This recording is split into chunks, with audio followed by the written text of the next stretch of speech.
I'm speeding. Speeding. Speeding. 5, 4, 3, 2, 1. The world is changing faster than ever. What used to take decades is now taking years or even months. What you see right now is the illusion that people have had for many decades about the workplace being this secure place to work the rest of your life. For the first time in the history of our nation, our children will not do as well as us. We've seen our friends get laid off, we've been laid off, we've had our pay cut. People are overworked and underpaid. They seem to have less time and less freedom. They live under constant pressure. This is going to be forced. And so even if your employer loves you, they may have to cut you. There's something wrong that on Monday morning, the heart attack rate increases by 35%. Technology is accelerating, job security is declining. It just doesn't seem like the old models of making a living are as reliable as they used to be. Every aspect of our lives, there's a better way out there, but we're still doing it the old way. We live in the greatest country on the planet, and there are a lot of people sitting around complaining and being cynical. Like everyone's whining about this old model, and I'm like, why don't you leave it?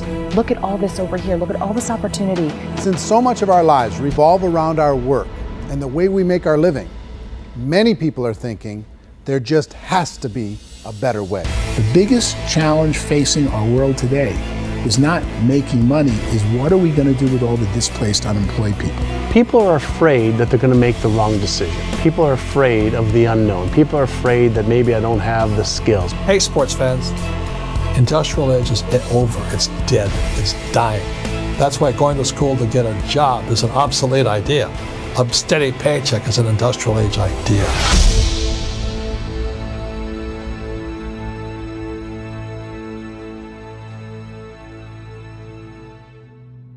It's the search for answers that has brought us here together today. My name is Worre, and for almost 30 years I've been an entrepreneur, struggling at times, but ultimately succeeding. As a best-selling author, speaker, and business owner, I've spent my entire career helping millions of people around the world to become entrepreneurs. And I believe strongly that there is, in fact, a better way when it comes to how we make a living. The career landscape has changed dramatically, and many are still working in a model that is completely out of date. What worked for previous generations isn't working as well for people today. In this film, we're going to explore 3 important questions. First, what's really going on in our working world today? Second, in this new economy, is it better to become an entrepreneur, or is it safer to work for someone else? And third, if a person decides to become an entrepreneur and start their own business, how can they do it without taking on massive risk? To help in this journey, I've brought together some of the greatest experts and thought leaders in the field of entrepreneurship to share the real facts with you. My intention is to give you new information that will allow you to make choices that are not limited by an old, outdated model. Let's start by understanding what's going on in our working world today.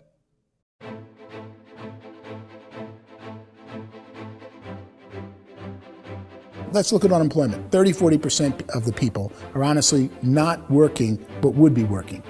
What our government does is if you haven't found a job in 6 months, we don't call you unemployed. We pretend you dropped out of the labor force. I've often said that unemployment, particularly structural unemployment, that's unemployment due to technological changes, is the first sign of economic growth.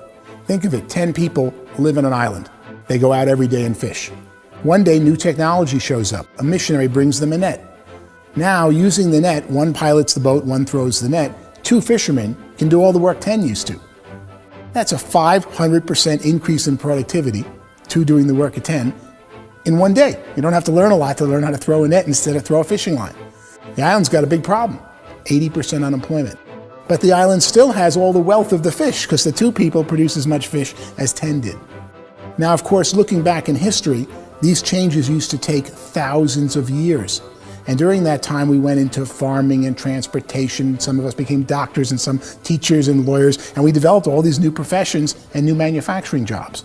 Today, these changes are occurring literally in one day when a new technological advance occurs, and we don't have the social structures to deal with it or to retrain the unemployed people. So one of the things that I think is interesting as I travel across the country and really travel around the world is the way that we work and the way we get paid for work is changing pretty dramatically. On a global basis, everything is being turned upside down because of the rapidly advancing technologies.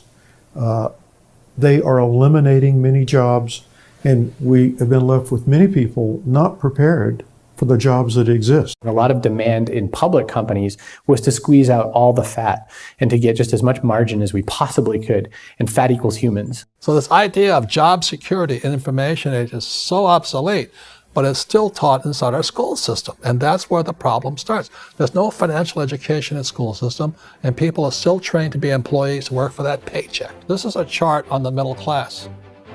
What's happening in the middle class, those that went to school, their incomes have been coming down for years. And parents still say to their kids, go to school, get a job. Now what happens to all those middle class people who are dropping off the ends of the chart? Well, they become what's called working poor. And this is what happens to working poor. But they say poverty is ending. Well, poverty may be ending, but working poverty is going up. And this is food stamp usage. So food stamp usage in America is going through the roof right now, because people cannot earn what they call a living wage. Most people have experienced financial pressures that I think are probably greater than they have been in the past. If you're not working for yourself, then it's going to be a pretty hard road for a lot of people. Today, if you're going to control your future, the 40-40 plan is gone, where you can graduate from college and get a job and work for 40 hours a week for 40 years. That day is gone. So some of these charts actually tell you what's going on. And this is a really interesting one. You know, people are going back to school because if I go back to school, I'll get a nice job. But this is what's happening to, it's called Sallie Mae, which is the student loan guys. Student loan is going through the roof. It's now over $1 trillion, and student loan debt is worse than credit card debt. So when people stopped using credit card, the government got people into student loan debt. And the problem with student loan debt is you can never be forgiven. See, with credit card debt, you can declare bankruptcy and all's forgiven. But student loan debt, you can declare bankruptcy, you still owe it. It's the worst of all debt. But this is the next picture. Look at this chart here. This is what's happening to wages of college graduates. It's going down. So you go to college, you rack up all this debt, but you earn less money. Now, that's not that intelligent. Average person who's been working a lifetime in America today is ending their lifetime at 65 with about $41,000 in assets. They earned just enough to survive. I think in the United States we have something like 17 trillion in debt. That's just the federal government debt. We got another 2 in municipal and in other, let's call it almost 20 trillion government. We've got 40 trillion in private debt. That comes up to close to 60 trillion. When you then add something we never had before, what you were talking about, when we look at the unfunded portion of Social Security and primarily Medicare, Medicaid, that at the most conservative estimates from outside firms, Kleiner Perkins, 67 trillion and growing. That's more than all our other debt. There's less conservative estimates that say it's 84 trillion or higher. I added up conservatively $127 trillion in total debt. Debt is a financial drug. When you take it to excess, it's like taking a drug. Yeah, it makes you feel better, it enhances your performance, but at a huge cost, eventually it kills you. And so that's what happens. We keep doing more and more debt, and you get less and less results, just like a drug, until the debt gets so high that it crushes the whole system. That's where we're at, 8.2 times GDP. You know who I feel sorry for? I feel sorry for the person who dreads going to work, who is sick to their stomach on Monday morning, who hates their alarm clock, who gets a little glimmer of hope on a Wednesday because it's hump day and says, thank God it's Friday. And they live for those 2 days a week where they get to be themselves and they don't have to be around people they don't like, and they don't have to play the political game in the office, and they don't have to live this half life. The person that works 50 weeks a year just to be able to have the 2 weeks for vacation. And you know what happens to most of them nowadays? They don't have a vacation. They have a staycation. They have time off of work, but they don't get to go where they want to go because they're overextended. They've got all this debt. They got all this situation. They hate their alarm clock. They can't sleep until they're done. They have to spend most of their life in traffic. I feel sorry for that group of people because there's a better way. They just don't know it. I see this really interesting attempt at rugged individuality in a 6x8 rectangle. And I feel like you're all the same, except for the little push pins of the pictures. There's different pictures. Yours is named Jenny and his is named Sujara, but it's the same people. And this is how they are, and they're just like the zombies, and there's no joy in there, there's no fun. There's always like the wacky woman who decorates her cubicle, and that's the most she can do there. You got to give her credits, right? The wacky cubicle woman. The basis for their life is worry. I'm worried, you know, maybe I'll get fired. I'm worried maybe my company will go out of business. I'm worried I can't keep spinning the plates on paying the bills. I'm worried about how do I send my kids to college. I'm worried, what if the transmission of my car breaks? That's, you know, 2 or 3, I can't fix it. People live in a sea of worry, and it eats at them. Those signs that people held up during the Depression didn't say looking for gainful employment in a cubicle. It said looking for work. Work is what we're looking for. Job is just a unit of measurement.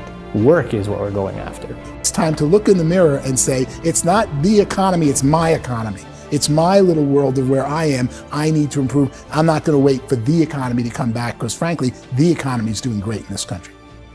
So I'm here on Wall Street, the financial center of the universe, the financial capital of the world. This is where most people's money goes to at least be held for a time, right? With interest rates in banks being effectively zero, and many experts are predicting it's going to stay at zero for the next 10, 20, even 30 years, people feel like they don't have any choice but to put their future into equities, to put their future into the hands of other people on this stock market, and hope that the stock market goes up, hope that the stocks that their advisors pick or that they pick goes up. That's one way to go, I guess. It's my personal belief that if you put your future into the hands of yourself, in other words, you have earning power by yourself, I think you're a better investment than these guys. I think controlling your future is a better option than handing over your retirement to these guys. The average household income in the United States is approximately $50,000 a year, what they call the middle class. To reach the top 25% of income earners, you'd need to earn at least $90,000 a year. To reach the top 10% would be a household income of $140,000, the top 5%, $190,000, and to be in the top 1%, you'd need a combined household income of at least $380,000 a year. So here's the question. What do you think would give you the best chance to move up and get to the top 10%, the top 5%, the top 1% or beyond? In my opinion, and in the opinion of many, many experts, the answer is to become an entrepreneur, to become your own boss. I think you have to be a business owner. I can't, the only time I ever say to someone it'd be great to be an employee is when they've already told me they've surrendered. I only tell people who are wounded spiritually that they should be an employee. And it's that feeling that you get when you pick up the backpack off the little Cub Scout and say, "Don't worry, little guy, we'll get you back to the camp." You know, it is in no way a kindness when I tell someone they'd be a great employee. The other status symbol really increasingly is lifestyle. And people can own their own business, maybe even work out of their house. That, I tell you, people admire that, like, gosh, I wish I could do that. The spirit of the entrepreneur is to be a risk taker and to be resourceful and unstoppable and to have a vision of yourself beyond where you are and not willing to settle for life as it is. Think about the great entrepreneurs. They're visionary. They have heart. They're willing to do today what others won't so they can do tomorrow what others can't. Personally, I don't think of the new economy, the old economy. I create my own economy. The entrepreneur's in control. I decide what the economy is going to be like. In the world of entrepreneurship, there are no limits. you can make as much as you want, depending on how much you want to work and how smart you are and how great a team you put together. There's no more lifetime rewarding business than being an entrepreneur. Why in America, where anyone could be anything, would people want to give up their freedom and become effectively a modern-day slave, told shut up and be here every morning at 7:30, leave at 5:30, and do what I tell you? If people decide to become an entrepreneur and work for themselves, they have some traditional options, but they're riskier than you might think. Any kind of a retail business, retail build-outs, is extremely expensive.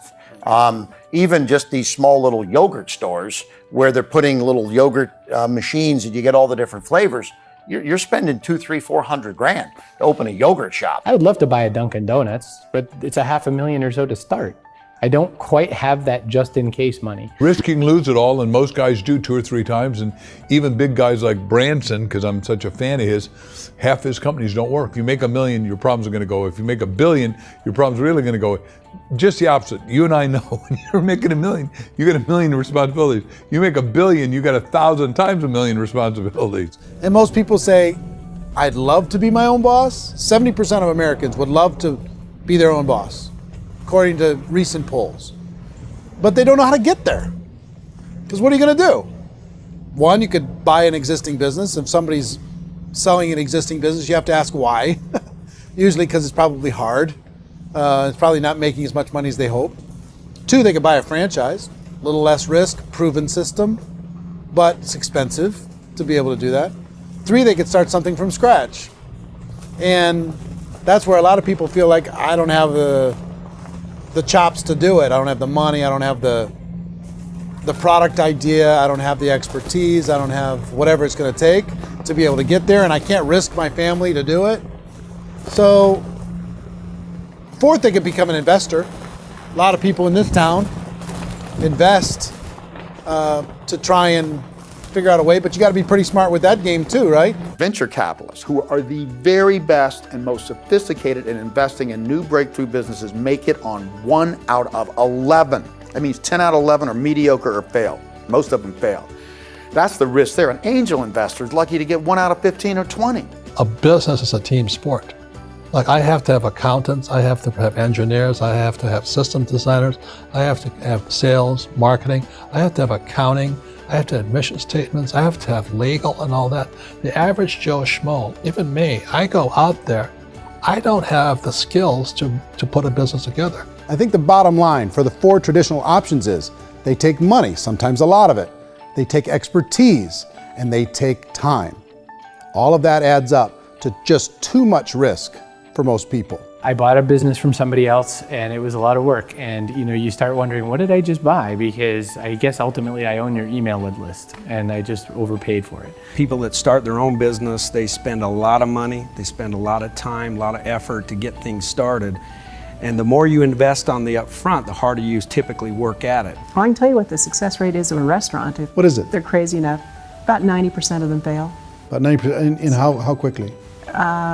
Year or less. Wow. And if we're talking non-franchise, we're talking franchise, Sure. that's totally different. Yeah. But our students aren't getting franchise restaurants. You got to invest big money. Exactly. And with someone like McDonald's, you've had to work with the company for a long period of time, really know the To even have a inside chance at investing $1 business. million. Have a chance, and it's a slim chance. What if there was a way that you had all the proven aspects, the comfort aspects, and you could still control your own life? What if there was both? In other words, you didn't have to create everything from scratch. You didn't have to be a super leader. All you had to do, what if there was a proven product already? You didn't have to create the product. And there's a proven system already, proven training already. Everything except an employer. That was the only thing that you didn't have. Do you think more people would be open to working for themselves in that environment?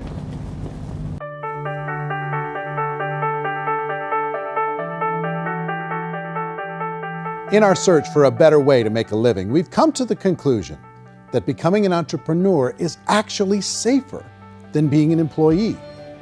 And through our look at the entrepreneurial options, one particular path kept coming up from expert after expert.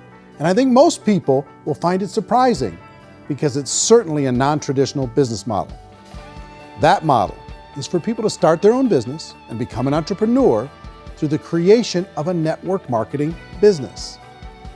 Some people call it direct selling because the product is being sold directly from the manufacturer to the end consumer, cutting out the middlemen. Other people call it multi-level marketing, or MLM, because there are multiple levels of commissions paid. The most common term today is network marketing, because network marketing best describes using a large group of independent distributors, independent entrepreneurs, to move a product or service more efficiently. So my friend here, Donald Trump, and I, we always write about the network marketing industry. And the reason we support the network marketing industry is because it really is a business school for entrepreneurs. Because most people come out of school looking for a paycheck. Oh, that's terrible. I went to network marketing like that. I think if it didn't exist, we should invent it. It is that good. I think direct selling is a great way to do business today. It's very easy to get into that industry, and you can be self-employed, be in effect an entrepreneur. When we see multi-billionaires adding network marketing companies to their portfolio of companies, that would be a clue. When we see people who are very famous authors and very famous business people endorsing the industry, that would be a clue. These network marketing companies aren't $50 million companies, they're billions and billions of dollars. They lead the stock market, they're major companies. When we're going to get it? You know, and you're going to school to work for a paycheck, but if you want to be rich, be an entrepreneur, and network marketing gives you the spirit to be an entrepreneur. A traditional company will spend up to 50% of their total revenue on marketing. Network marketing companies use a different approach. Instead of having all that extensive marketing expense, they utilize a network of independent distributors to do the marketing for them. Now, why do they do this? First, because word-of-mouth advertising is so much more effective today than traditional media advertising. Second, some products need to be explained or demonstrated, and an independent salesperson can do that more effectively than an ad campaign. Third, it's completely efficient. The company only pays for the marketing of their product if a sale happens and not before. Imagine if Amazon allowed you to become an independent distributor and paid out 40% of its revenue to that distributor group. All you had to do as a distributor was recommend a product, and if a person bought it on Amazon, Amazon would take care of all the logistics, and you'd get paid for bringing the customer. Now imagine you got paid for every purchase that customer made for the rest of their lives. Well, Amazon doesn't offer this option, but network marketing companies do. 85% of all buying decisions in our society are made as a result of word of mouth or reputation. We're recommending things to each other all the time. You know, who's your dentist? Who's your doctor? Who's your lawyer? What detergent, are you using? What legal system are you using? What product are you using? We're talking to each other about the things that we love anyway. When you go into a big box retailer, you're lucky if the clerk looks you in the eye, much less gives you any detailed or accurate information about what you're purchasing. So of course, this personal information, this education coming from a friend, a neighbor, a relative, or even a stranger, but one who has experience with the product is extraordinarily valuable. As a matter of fact, network marketing can educate consumers probably better than any other form of marketing. It certainly can do better than advertising because advertising usually has a certain hype to it and you can only get limited information. So, network marketing trumps advertising. If you were a typical sales company and you wanted to sell $1 million a month worth of product, you might go find 100 superstar salespeople. The quota would be $10,000 a month. So network marketing as a distribution system just flips the numbers. So we use 10,000 happy, raving fans of a particular product. And we don't concern ourselves so much with how much product each one of them individually sells. If they sell just $100 or $200 a month, and there's 10,000 of them, you're selling $1 million to $2 million a month worth of product. And that's the best way I can explain how network marketing works. This is the marketing arm of the company. There's not money being wasted on bricks and mortar. There's not money being wasted on inventory that's sitting stagnant somewhere. There's not of employees standing around that don't have customers. These are people that are going to connect with customers. These companies allow people to become independent distributors for extremely low cost and with no minimum time or sales quota. Essentially, they own their own business and can provide as much or as little sales as they choose.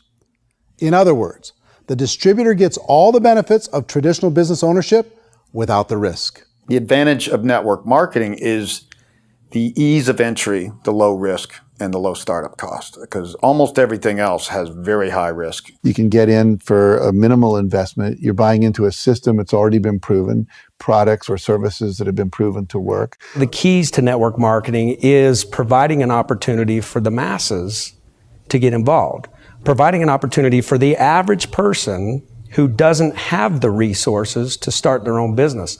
All of this so far is fairly straightforward, but network marketing offers another benefit, and it's this benefit that makes it so interesting for entrepreneurs.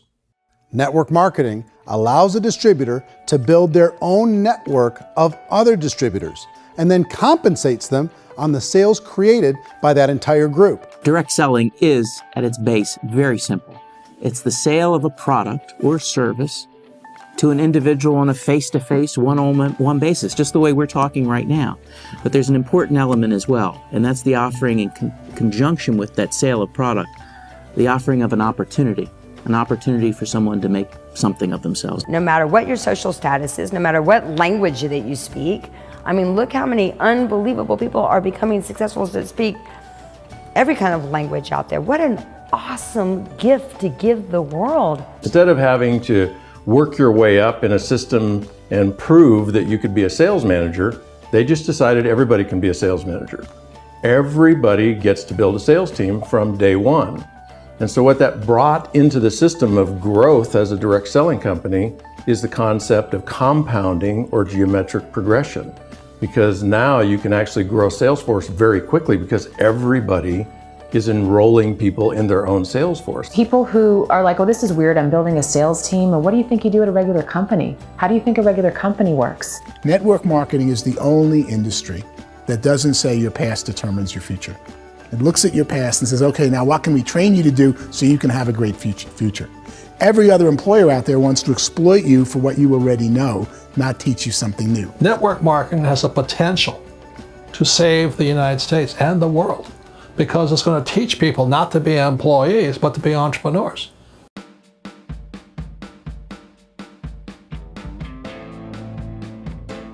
According to the Direct Selling Association, if you add up all the network marketing companies around the world, they combine to do over $178 billion a year in retail sales. To give you an idea of how big that really is, the NFL, the National Football League, does approximately $9 billion a year. The music industry does a little more than $16 billion a year, and the movie industry does about $80 billion a year. Using a conservative average, network marketing companies pay their distributors about 40% of that $178 billion in the form of commissions, which adds up to more than $71 billion a year. That's almost $6 billion a month. It's almost $200 million in commissions every single day. So it's certainly working, and people are making serious money in network marketing. With the growth of the direct selling industry over the last 10, 15, 20 years, we've seen a broader understanding of the channel. We have seen more and more people getting involved in the business, so our penetration in the marketplace has increased, and thus the understanding in the marketplace of who we are has increased. And we've seen non-direct selling companies look at the direct selling model and say, something's going on there. People are making money, companies are being profitable, individuals are being motivated, product is being delivered to market. Maybe we should explore this. Some people think only the people at the top make money. Well, let's take a look at that as well. In the network marketing profession, there are roughly 500 people in the world who earn over $1 million a year. If you round that number up to $2 million a year, that adds up to about $1 billion a year. That takes the $71 billion paid out each year down to $70 billion. So where does the rest of the money go? The vast majority goes to part-time people making anywhere from a few $100s a month to many thousands of dollars a month. It goes to people who choose to make it a full-time career move and earning even more than that. Every day, people are using the money they earn through network marketing to pay off debt, have more fun, and improve the quality of their lives. Everyone I know in network marketing has been doing that since the 50s. They go to work when they want to go to work. They stop working when they want to take time with their children to have a leisurely breakfast and discuss issues and drive them to school. They go back to work when they get home, wherever they're working out of. The biggest thing that I've seen is people that have become much happier in their life. MLM has probably made more millionaires of more people in more countries, and I've spoken to them in 67 countries than any other single form of business, starting from nothing. If they have a choice between working a job for the next 10 years or working a network marketing business for the next 10 years, the result of working the network marketing business will be better. A lot of people within the industry go on and make this a career and do extremely well at it. Network marketing has been nothing but good for everyone I know that's been involved with it because they did it seriously and they played full out and they've been very successful. It's been a constant barrage of success stories and people showing off stuff that they got as a result of it. How many people are involved? Approximately 16 million Americans and 96 million people around the world are currently participating in network marketing. And in a recent poll, 82% of those people report a good, very good, or excellent experience with network marketing. So people are happy.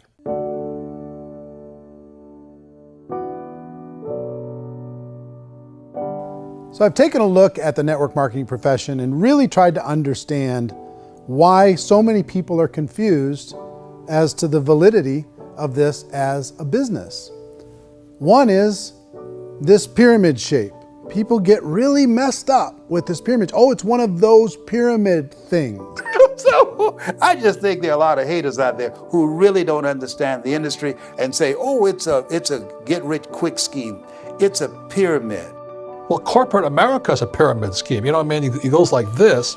You have thousands of MBAs, let's say working for Ford or General Motors or Coca-Cola. If all these MBAs are all trying to get to here, that's a pyramid. Only one guy's going to make it. Every 10 years, one's going to make it. Whereas you look at network marketing, it's like this. So you're here, and your job is to develop other CEOs coming up behind you. So it's an inverse pyramid. In network marketing, it's a very simple concept. If you sell product, you get paid.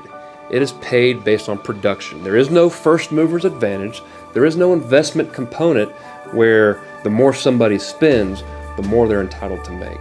So the two are polar opposites of each other.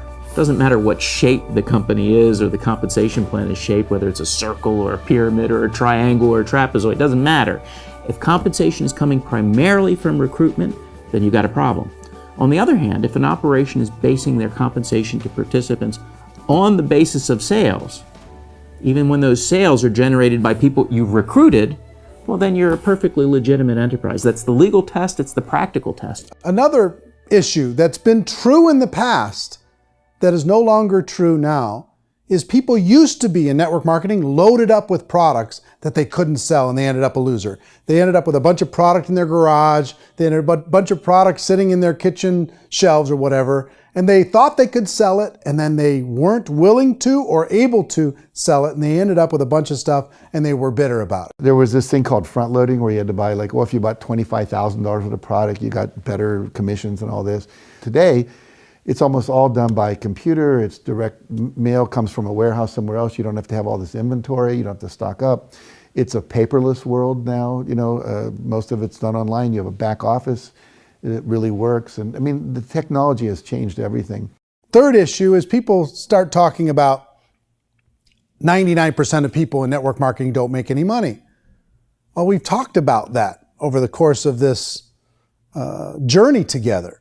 Almost $200 million a day is being paid out to network marketing distributors around the world. The naysayers, the people who say that it doesn't work, are usually the ones who just don't know how to make it work for themselves. And so they're giving you an opinion, and I tell people, don't confuse people's opinions with expertise, because opinions are free.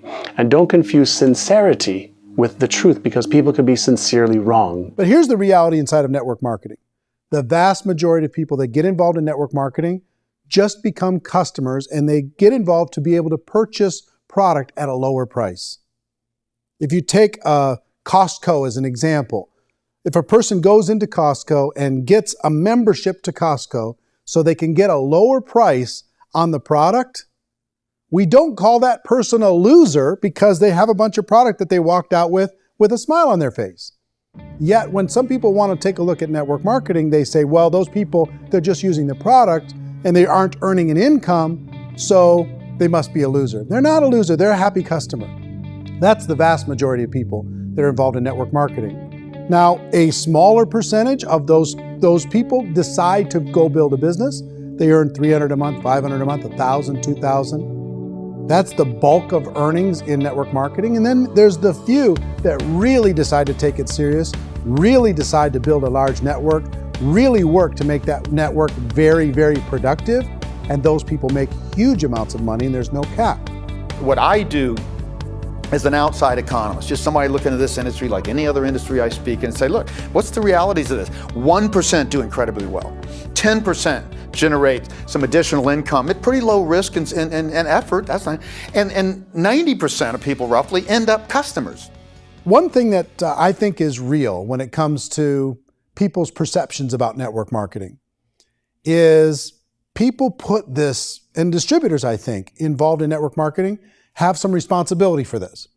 They have sometimes unrealistic claims about the product or about the income. Most people who become distributors, they want the money, they want to be successful, but they don't have the skills. They don't know what to do. And when people don't know what to do and they're in a new business, they're scared.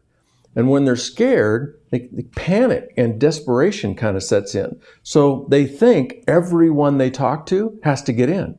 So if I talk to you and you say, well, no, I don't have time to do that, they're like, no, I need you. You have to do this or I won't be successful. So I start clawing on you. I start that desperation. So then I start making claims about the product, which are not appropriate, probably not even true. Or I start saying, oh, let me show you how you can make all this money and you don't have to do anything, Eric.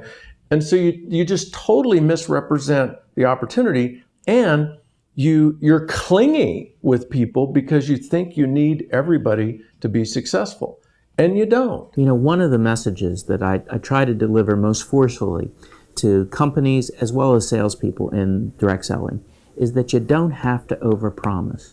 The reality is in network marketing, there's a lot of hard work involved. There's a lot of effort. You're going to have to develop yourself. It's a business like anything else. It's going to take some time, but in my opinion, it's better.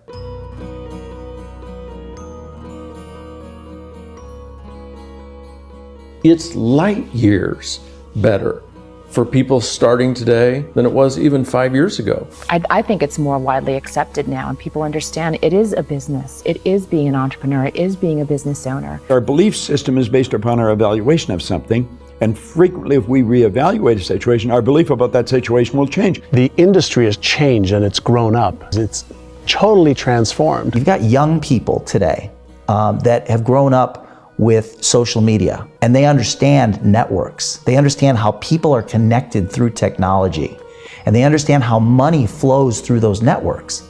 So when they see network marketing, they don't see it the way their parents saw it. And we've all learned, the larger industry that you represent, has all learned from those mistakes and flaws and errors that have happened early on. Early algorithms didn't work the right way. That's all fixed. It's like when they design a computer program, they design the program, then they run it, and then they go back through and they debug it. The MLM industry has been debugged. This is the day of being virtual, being able to run a business from your mobile phone. I mean, it's incredible. Companies are getting smarter. They're implementing more consumer protections. They're implementing more compliance training. They're doing more with respect to product research. If you do get involved and you make purchases of inventory, even on a voluntary basis, if you decide that this business is not for you, you can leave and have that inventory repurchased by the company. There's no other business that offers that kind of protection on a voluntary, self-regulatory basis.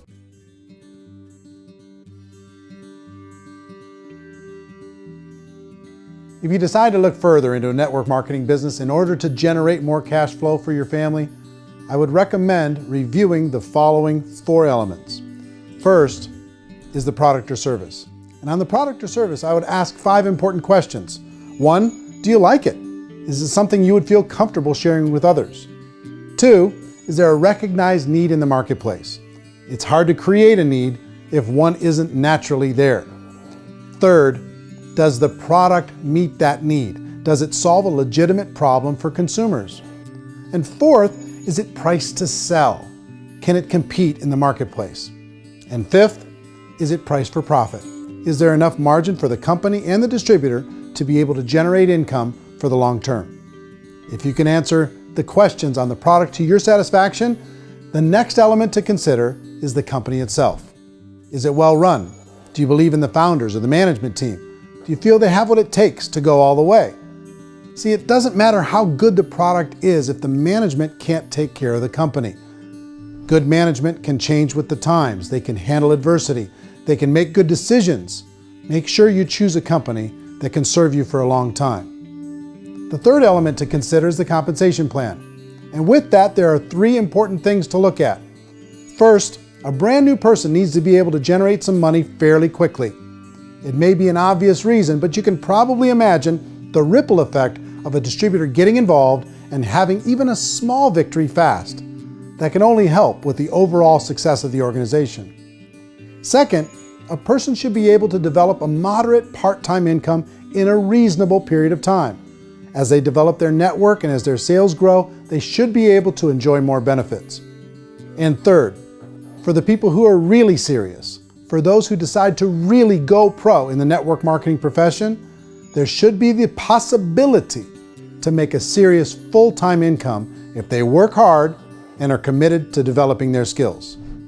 If you're comfortable with the product, the company, and the compensation plan, the last thing you should look at is the support that will be made available to you. Does the company have a website?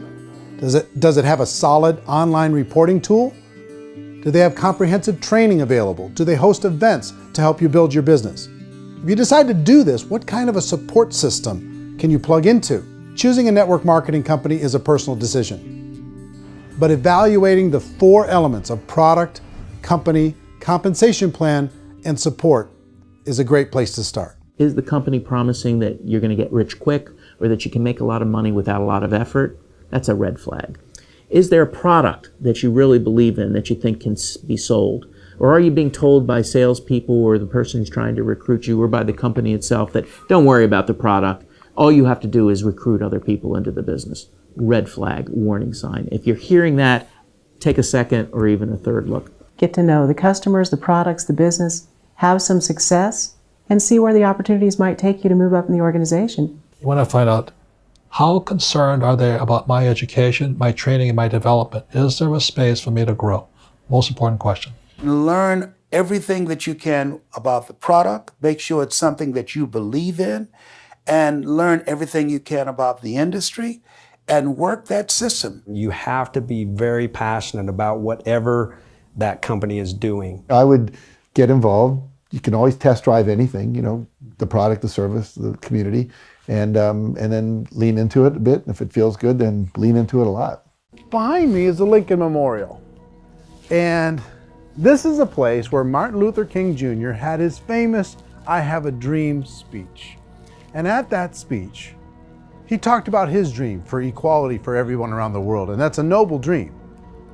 But I think more people need to remember what it was like when they were kids and the dream was still alive in them. Before it got beaten out of them by reality, by this paycheck, by these responsibilities, and by having to live for this job to pay the bills. I think people need to remember that, go back to that. Once they know that there's a better way, I think their future is going to be much brighter. They can live a better life.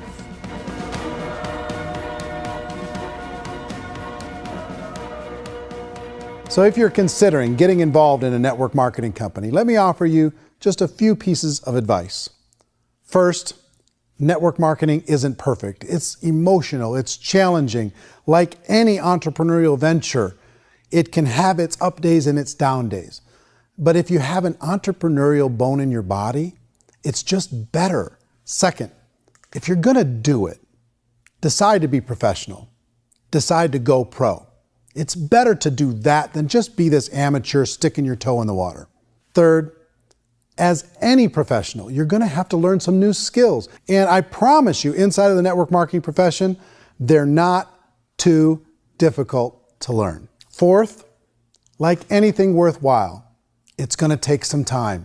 Don't expect that you're going to get to the finish line right out of the gate. And fifth, it's worth it. It's worth it to be able to take charge of your life again. It's worth it to be able to control your own financial situation. It's worth it for the people you're going to be able to spend time with. It's worth it for the things you're going to be able to see and the experiences you're going to be able to experience. It's worth it for the causes you're going to be able to contribute to, the lives you're going to be able to touch, the customers you're going to be able to help, the friendships you're going to be able to develop. I promise you, it's worth it. Remember, most people are searching for answers just like you are. But I do have to tell you the catch to network marketing. If there is a catch, if you want to understand this from an emotional point of view, people say, well, it sounds too good to be true. It's not, it's hard work. But here's the catch. Most people still don't understand it. So you're going to have to endure the loss of social esteem from ignorant people. The uneducated will think less of you. Now, if you can handle that, you're on your way. If that's going to destroy you, you know what? Entrepreneurship in general probably isn't in your future. If you can face that catch, you can become unstoppable. I want everyone to really contemplate this if they're not in network marketing. You're in a job, you probably have a mortgage, you have rent, you have debt, whatever's going on. You're in a prison. You work just hard enough to keep them from firing you, and they pay you just enough to keep you from quitting. Come on! I've been there, done that, and bought that t-shirt. In network marketing, if you run into failure, it's really just a homework lesson for yourself. There's no one to blame. You really have no excuse not to be successful. You just don't. People don't want to hear that, but there's so much available to you. If you want to be a good network marketer, be a student to the people above you, be a fellow traveler to the people on the same level, and be a teacher to those below, and know when it's appropriate to do which. People who are not afraid of asking people to buy things, or not afraid of persuading people with a chance they may say no, these people own the future. Nothing happens until something moves. So you got to go move, you got to go do something, or nothing's going to change in your life. In the beginning, you're going to do a lot of things that you don't get paid for. But as you go down the road, you get paid for a lot of things that you don't do. And your job is rehabilitate the spirit, the entrepreneur spirit in all of us. Get it back. Either give it a strong yes or a strong no, but no wishy-washy, dilly-dally stuff in the middle.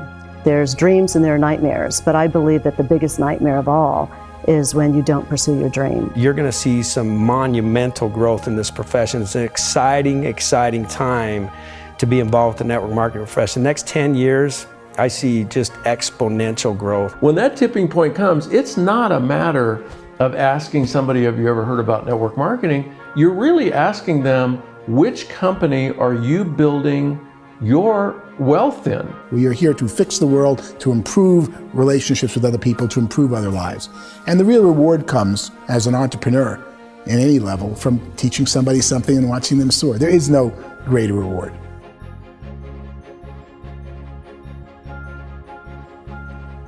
Life's too short to spend it living someone else's dream instead of your own.